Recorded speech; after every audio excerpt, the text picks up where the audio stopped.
Graça e paz, minhas irmãs. Eu sou o pastor Everton Barcelos Tocachique, pastoreio a Igreja Presbiteriana do Brasil, primeira de Teoflotone. Também sou secretário de Educação Cristã do Presbitério PRNV, né? Presbitério Norte, Governador Valadares. E fui convidado, então, para trazer uma meditação para as irmãs. O nosso texto é em Atos, capítulo 4, do verso 23 ao verso 31. E nesse texto nós encontramos aqui o relato de Lucas, que nos diz assim: Uma vez soltos, procuraram os irmãos e lhes contaram quantas coisas lhes haviam dito os principais sacerdotes e os anciãos. Ouvindo isto, unânimes levantaram a voz a Deus e disseram: Tu, soberano Senhor, que fizeste o céu, a terra e o mar, e tudo o que neles há, que disseste por intermédio do Espírito Santo, por boca de Davi, nosso pai, teu servo. Porque se enfureceram os gentios e os povos imaginaram coisas vãs, levantaram-se os reis da terra e as autoridades uniram-se a uma contra o Senhor e contra o seu ungido. Porque verdadeiramente se ajuntaram nessa cidade contra o teu santo servo Jesus, ao qual ungiste, Herodes e Pôncio Pilatos, com gentios e gente de Israel, para fazerem tudo que a tua mão e o teu propósito predeterminaram. Agora, Senhor, olha para as suas ameaças e concede aos teus servos que anunciem com toda intrepidez a tua palavra, enquanto estendes a mão para fazer curas, sinais e prodígios por intermédio do nome do teu santo servo Jesus. Tendo eles orado, tremeu o lugar onde estavam reunidos. Todos ficaram cheios do Espírito Santo e com intrepidez anunciavam a palavra de Deus. Bom, nós temos aqui o relato da soltura do apóstolo Pedro e João, dos apóstolos Pedro e João, após terem sido detidos pelo Sinédrio e questionados, e o motivo da prisão deles se deu após eles terem curado um deficiente à porta do templo, né, na entrada, nas escadarias do templo. E aí eles foram questionados por que curaram e curaram sob a autoridade do nome de Jesus. Obviamente eles foram proibidos, interrogados e foram então ameaçados para que não continuassem falando do nome de Jesus. O que nós encontramos aqui no verso 23 ao verso 31 é uma oração, o retorno, primeiro o retorno deles ao encontro da igreja, dos demais irmãos.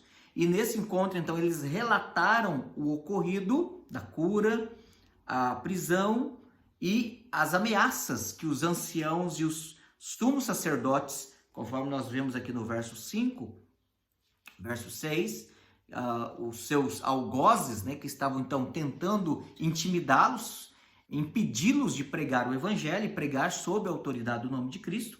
Então nós temos aqui uma oração, no verso 24, nós encontramos essa oração sendo declarada do verso 24 ao verso 30. E é interessante porque essa oração tem algumas características. A primeira delas é que eles clamam ao Deus do céu pelo poder do Espírito Santo, falando na autoridade de Jesus. Então a oração sempre é uma oração trinitária. A oração sempre ela envolve as três pessoas da Trindade. Ela é ao Pai, no poder do Espírito, sob a autoridade de Cristo Jesus. E as orações, elas sempre estão de acordo com a Escritura. E aí observe que eles justificam aqui, dizendo que eles estavam sendo ameaçados, perseguidos, intimidados, porque estava se cumprindo a Escritura.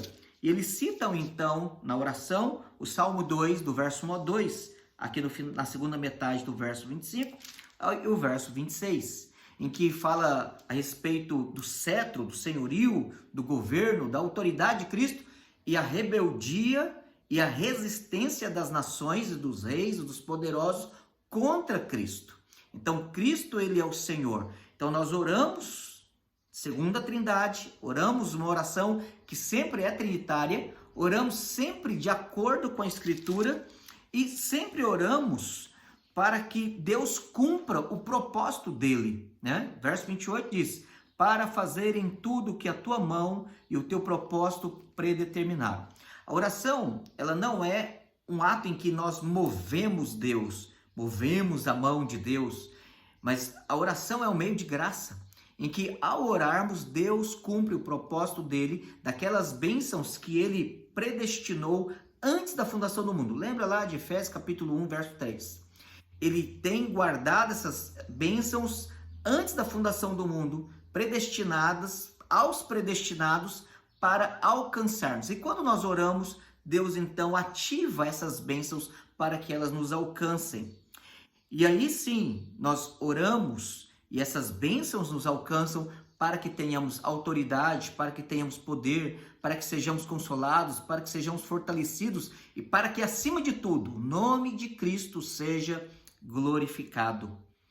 Obviamente que quando eles terminaram de orar, algo poderoso aconteceu. A oração, ela sempre é manifestação do poder de Deus. Ora, que melhora. Se você tem necessidade de que alguma coisa aconteça na sua vida, busque o Senhor. Se você tem a esperança de que Deus converta alguém, que Deus faça algo que você não é capaz de realizar, confie no Deus Todo-Poderoso.